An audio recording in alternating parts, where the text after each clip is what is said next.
In our fast-paced, material-driven world, many people chase wealth and success, believing that money and possessions will bring them happiness. However, as time passes, they often find themselves empty, longing for something deeper and more meaningful. This journey towards understanding what true wealth really is not just about accumulating money or goods. It's about connecting with others, growing as a person, and sharing what we have with the world. Today, I will share a story about a wealthy merchant who, after spending his life saving and accumulating wealth, discovers the true meaning of wealth. This is a journey that highlights the importance of giving, experiencing life, and understanding that wealth isn't just about what you have, but what you share with others. The merchant's journey. In the past, there was a city at the foot of a beautiful mountain called Ratna.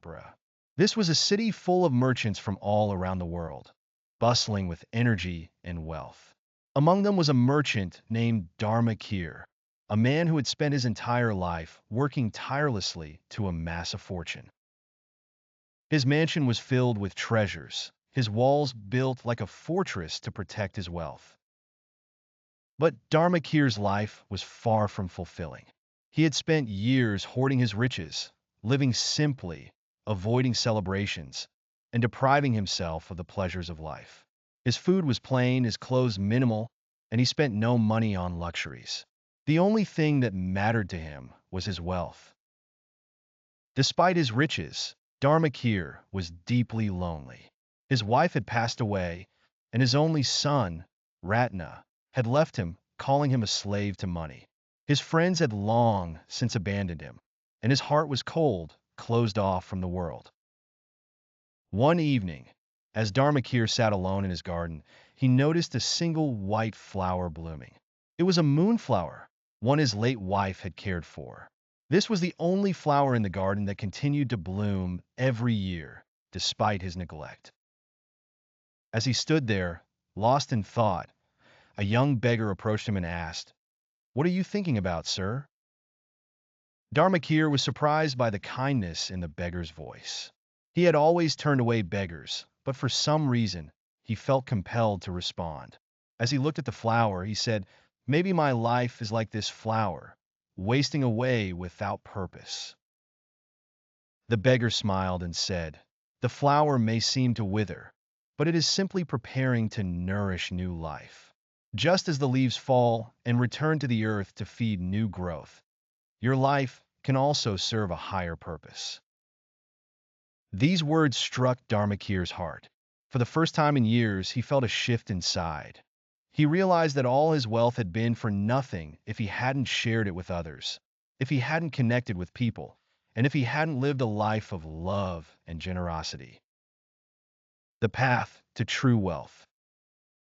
The next day, Dharma Keer made a decision that would change his life forever. He decided to host the grandest banquet the town had ever seen. He invited everyone, rich and poor, young and old. People were skeptical at first, wondering if there was some hidden agenda behind his generosity. But when they arrived, they were greeted with warmth and hospitality like they had never experienced before. The tables were laden with food, the garden was decorated with lanterns, and Dharma Keer was smiling. For the first time, he looked alive. His heart was full, and he felt the joy of sharing his wealth with others. During the banquet, Dharma Keer met a traveling poet named Ananda, who spoke about the importance of giving and receiving. Life is a continuous cycle of giving, Ananda said.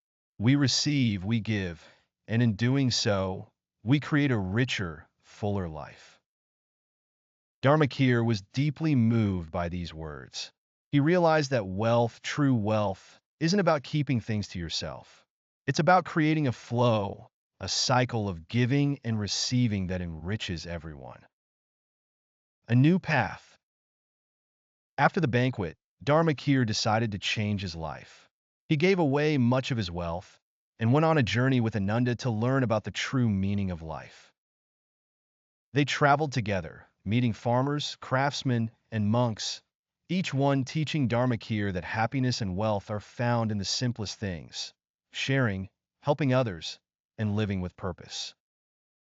One day, they visited a small village that had been devastated by a landslide the previous year. The villagers, despite their poverty, were living with joy and unity. They shared what little they had and helped each other rebuild. The village chief said, "We may not have much, but we have hearts full of love. That is our true wealth." Dharma Keer was struck by this. The villagers had no great riches, but they were far richer than he had ever been. Their wealth was found in their love for each other, in their willingness to give, and in their connectedness to the earth and to each other. Dharma Keer continued his journey, and as time passed, his heart softened. He became lighter, both in spirit and in body. The years of greed and fear had taken a toll on him, but now, with every act of kindness, every moment of connection, he was becoming a new person, a new purpose. Eventually, Dharma Keer returned to his city, but he was no longer the same man. He had given away much of his wealth, but he had gained something far more valuable, a deep understanding of true wealth. He began to help those in need and spent his days sharing his wisdom with others. His son, Ratna, returned upon hearing of his father's transformation. He had been away for many years, but when he saw his father's kindness and the joy he now found in helping others, he knew that something had changed. Dharma Keer and Ratna spent their days together, talking about life, love, and the importance of giving. Dharma Keer realized that true wealth is not found in what we accumulate, but in what we give, in how we live our lives with compassion and generosity. The last lesson. In his later years, Dharma Keer made a final decision to dedicate his life to teaching others about the true meaning of wealth. He opened a school called the School of Wisdom, where people of all ages could come together to learn, share, and grow. At his death, Dharma Keer was surrounded by loved ones, and his legacy lived on. His son, Ratna, continued the work he had started, spreading the message that true wealth is found in our connections with others, in the love we share, and in the way we give to the world. The legacy of Dharma Keer. Dharma Keer's story is one of transformation. He spent his life seeking wealth, only to discover that true wealth is not found in what we own, but in how we live and what we give to others. His journey teaches us that real happiness comes not from accumulating material possessions, but from the relationships we build, the love we share, and the way we help others. As you reflect on your own life, consider this. What is your true wealth? Is it the money in your bank account? Or is it the love, kindness, and generosity that you share with others? Take a moment to think about how you can live more fully, give more freely, and experience the true wealth that comes from a life well lived. True wealth is not about how much you have, it's about how much you give. Start today by giving, not just money, but time, love, and kindness. In doing so, you'll discover that the more you give, the more you receive, and the richer your life will become.